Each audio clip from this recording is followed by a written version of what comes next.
bikers spotted movement behind a nativity scene. The truth made them call for help immediately. It was Christmas Eve in the quiet town of Cedarville, a place where snow dusted rooftops like powdered sugar, and every porch glowed with twinkling lights. For Thomas and his motorcycle club, the Iron Compass Riders, this was more than just another stop on their annual Christmas ride. It was tradition, roaring into small towns, spreading cheer and reminding each other that even leather-clad men with tattoos and rumbling engines carry hearts full of compassion. But this year would be different.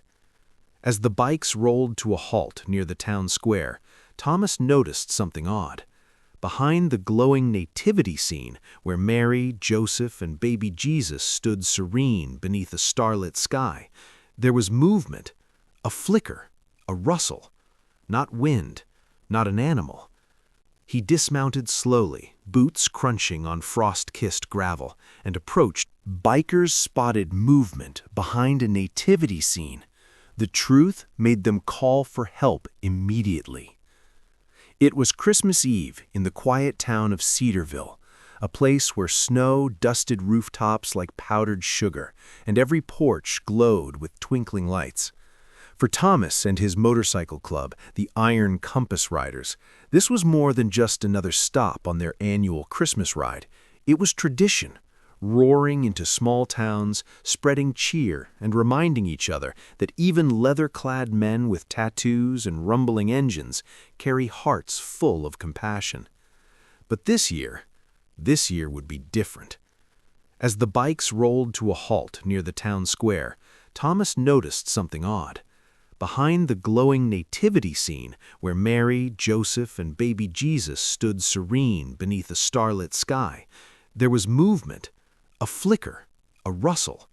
Not wind, not an animal. He dismounted slowly, boots crunching on frost-kissed gravel, and approached with caution.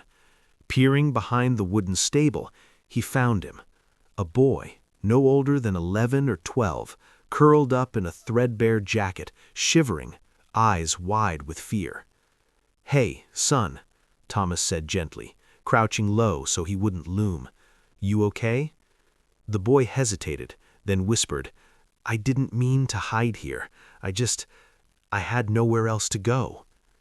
His name was Lucas, and what he told Thomas next shattered the biker's holiday spirit and rebuilt it stronger than ever. Lucas explained that his mom's new boyfriend, Derek, had become violent when drunk. Shouting turned to shoving, shoving turned to worse. Last night, after Derek broke a plate over the kitchen table and threatened to do the same to him, Lucas ran. He walked for hours in the cold until he stumbled upon Cedarville's nativity display and crawled inside, hoping to disappear. Thomas didn't hesitate. He wrapped his own heavy leather jacket around Lucas's trembling shoulders and led him to the nearest diner. Over hot chocolate and grilled cheese, Lucas's first real meal in days, the boy finally let his guard down. Tears fell silently as he spoke of nights spent hiding under his bed, of bruises disguised by long sleeves, of feeling invisible. Thomas's heart broke, but his resolve hardened. He pulled out his phone and dialed the National Child Crisis Hotline.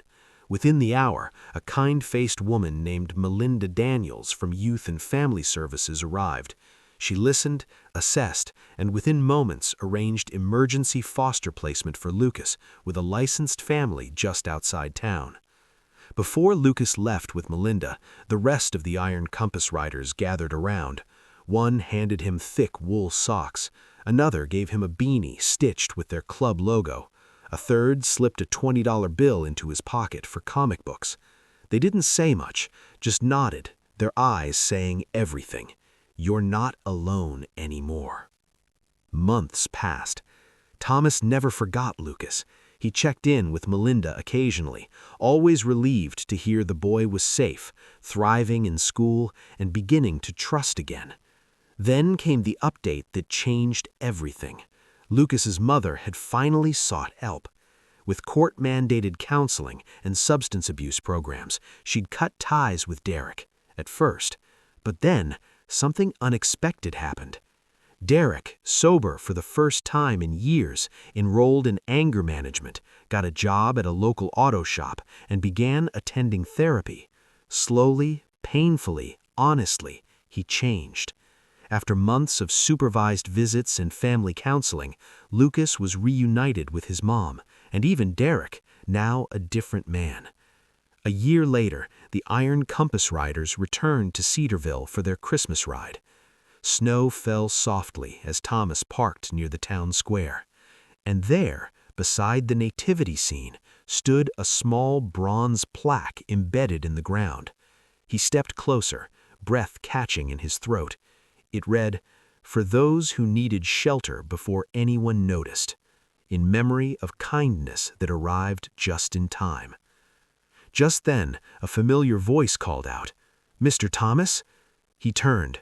There stood Lucas, taller now, cheeks rosy from the cold, wearing a new winter coat and smiling. Behind him, his mother waved shyly, and Derek stood respectfully back, clean-shaven, holding 2 cups of cocoa. "I wanted to thank you," Lucas said, voice steady. "I don't know where I'd be if you hadn't stopped that night." Thomas knelt, pulling the boy into a hug. "You did the brave thing, Lucas. You survived, and now you're healing. That's all you." As the bikers revved their engines to continue their ride, Thomas looked back one last time. The nativity scene glowed under soft lights, but it wasn't just a symbol anymore. It was a reminder, a beacon, proof that hope can arrive on 2 wheels, or in silence, or in the courage of a child who dared to run towards safety. If this story moved you, if you believe in second chances, in unseen heroes, in the power of stopping when others speed by, please like, share, and subscribe to ACA Story Tales. Your support helps us bring stories like Lucas's to millions around the world. And if you're watching from somewhere far away, drop a comment below and tell us where you are. Because kindness has no borders, and neither does hope. Merry Christmas, friends. May you always be someone's shelter before they're noticed. Thanks for watching.